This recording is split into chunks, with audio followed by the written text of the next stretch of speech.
So Mother's Day has just come and gone, and Father's Day is quickly on the rise, and it's easy for us to celebrate mothers and see their caringness and compassion towards their family, but it's harder for us to see our fathers in that compassionate way sometimes, especially since we see them more as the stronger household and the bread and butter of the family.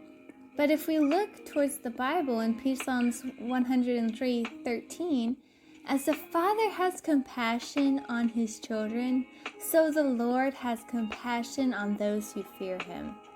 Now, for those who know that there ain't nothing more fearful than a father with a belt, because he will put the fear of Christ in you in a heartbeat. And you know that saying where it's gonna hurt me more than it's gonna hurt you. And I have my doubts, but the truth still lies.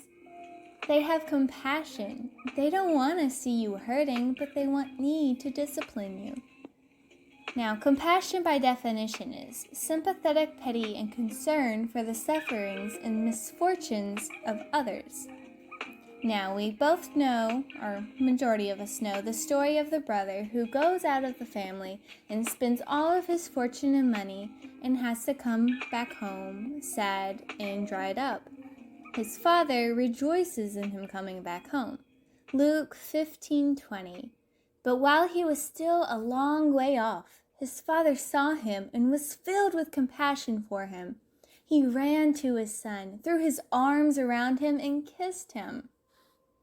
Now, when we look into the deeper meaning of this, it is just Jesus saying that he has his arms open wide for the sinful people for them to come back home, and then he rejoices that they're back home with Christ.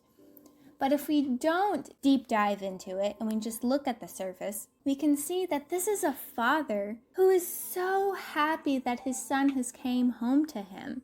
He knew his son left him and knew that he was suffering.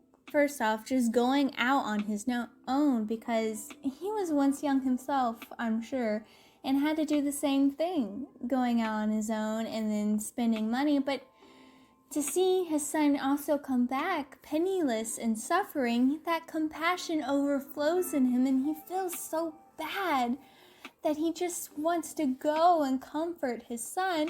And he literally runs to him, embraces him in what I can imagine only to be the tightest of hugs, and comforts him because he feels his son's pain.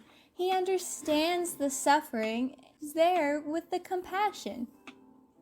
So this Father's Day, I want you to look at your father and not just see him as this tough, stern man, if that's who he is, and look at the little things that he does for you. Maybe he's this big brick of a man and he has a hard time showing compassion, but he does it by maybe patting you on the back, or as grandparents do, giving you money to make sure you're okay.